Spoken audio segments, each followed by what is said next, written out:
मूर्ति पूजा एक सशक्त माध्यम है। वह अज्ञानी हैं जो मूर्ति पूजा का विरोध करते हैं। अरे जिस काल में देखो, माता सीता का भी गौरी पूजन का वृतांत आता है। हर काल में किसी न किसी ऋषियों मुनियों ने सभी शक्तियों का आराधना की है। चाहे असुर रहे हो, वो भी देवी शक्तियों की आराधना करते रहे। मूर्ति की पूजन के से बड़ा सशक्त और दूसरा कोई माध्यम नहीं है। मूर्तियों को जीवंत किया जा सकता है। प्रकट सत्ता के अनेकों समाज में अनेकों प्रकार, एक खंभे से भगवान प्रकट हो सकते हैं। तो उस मूर्ति पूजन में यदि प्राण प्रतिष्ठा सही की गई हो तो आज भी उन ऋषियों मुनियों के द्वारा जहां पर प्राण प्रतिष्ठा की गई है, मूर्तियां सजीव रूप से रह करके कार्य करती हैं। हमारे ऋषियों मुनियों साधकों ने साधना आराधना करके मूर्तियों से सब कुछ स्वयं प्राप्त किया है और सब कुछ समाज को दिया है। मैंने भी मूर्ति पूजन की आराधना करके इस काल में मैं पूर्व की अपनी साधना आराधनाओं का उपयोग नहीं करता। मानव जीवन में मनुष्योचित कर्म करते हुए, ऋषित्व का जीवन जीते हुए, इस जीवन में जो कुछ भी साधनाएं की है उन्हीं का उपयोग समाज के बीच करता हूं। मुझे आज आवश्यकता नहीं है कि मैं मूर्ति पूजा करूं या एकांत बैठूं, चाहे जहां बैठ जाऊं। मैं अगर बाथरूम में लैट्रिन के स्थान पर बैठ करके भी ध्यानस्थ हो जाऊंगा, मुझे वहां भी उतनी ही तृप्ति मिल जाएगी। मगर समाज को दिशा देने के लिए वो इसके अलावा और दूसरा कोई रास्ता नहीं है। मगर उस पात्रता को प्राप्त करके आज भी मैं मूर्ति पूजा पे अटूट निष्ठा और विश्वास रखता हुआ उसी तरह आज भी वह कर्म करता हूं। क्योंकि स्थूल जगत में यदि कोई है तो उसे स्थूल जगत को माध्यम बनाए बगैर वह सत्य पथ तक नहीं बढ़ सकता।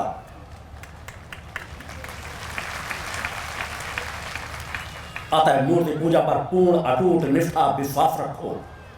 और मां की आराधना में जो एक इस काल में सबसे बड़ा अपराध हो रहा है, उस अपराध से अपने आप को बचाओ, अपने बच्चों को बचाओ। अन्यथा यह अपराध ही मनुष्य के वर्तमान पतन के कारणों में एक महत्वपूर्ण कारण है। देवी देवताओं के नाम पर बलि चढ़ाई जाती है, जवारे बोए जाते हैं मां के नाम पर, और वहां अंडा और शराब रखी जाती है। इससे बड़ा दुर्भाग्य और समाज का कुछ नहीं हो सकता। आपकी कोई भी की हुई पूजा फलीभूत नहीं होगी अगर मां के नाम पर आप जवारों पे अंडा और शराब चढ़ाते हैं।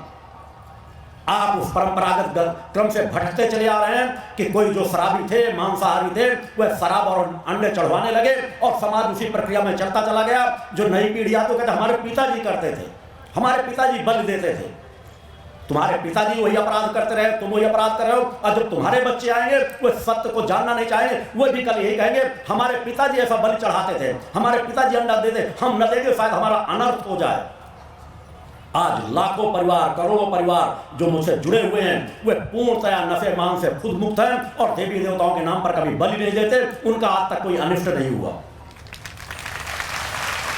अतः सबसे पहले अगर एक प्रथम निर्णय ले सको तो निर्णय लेना कि अगर आज के पहले तुम्हारे द्वारा जवारों में कहीं भी अंडा रखा जाता था, शराब रखी जाती थी या देवी नवरात्र में कोई बलि चढ़ाते थे, तो संकल्प ले लेना कि इस अपराध से बच करके आज के बाद से ऐसा कोई अपराध न करना। केवल नारियल चढ़ाओ, प्रसाद चढ़ाओ, उस तरह का प्रसाद जो सात्विक हो, पवित्र हो। वह मंदिर मंदिर नहीं है, वहां मंदिरों के पुजारी नहीं है। उन्हें मैं जल्लाद शब्द कह के हमेशा संबोधन करता हूं। जिन देवी देवताओं पर, देवी देवताओं के नाम पर बलि चढ़ाई जाती है, हमारे शिव हो, चाहे माता भगवती का, काली का स्वरूप हो, कभी मांस का भक्षण नहीं करती। अरे ये तो पवित्र सात्विकता की देवियां हैं, सात्विकता के स्वरूप हैं। उन्होंने असुरों के संहार के लिए क्या किया, यह उनका कार्य है।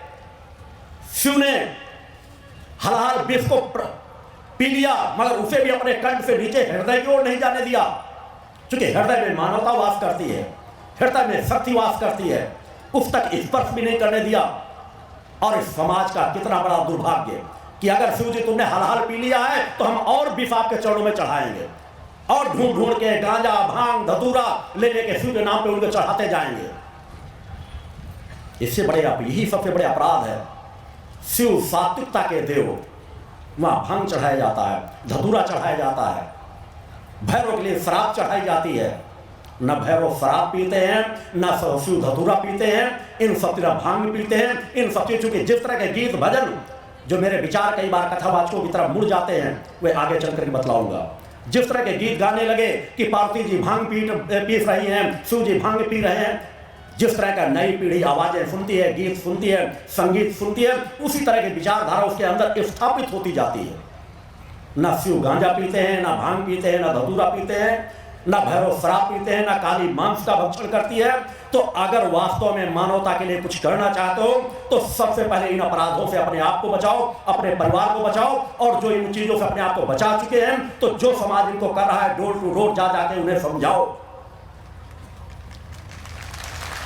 ये वही अपराध है जो हम जानते अज्ञान में वो सब चीज करते चले जा रहे हैं। हमें लग रहा है हम सत्य की आराधना कर रहे हैं, हमारी आराधना सदैव निष्फल होगी, हमारे अंदर से पाप कर्म कभी हटेगा नहीं, हमारा पतन सुनिश्चित होता चला जाएगा, बच्चे कुसंस्कारी होंगे।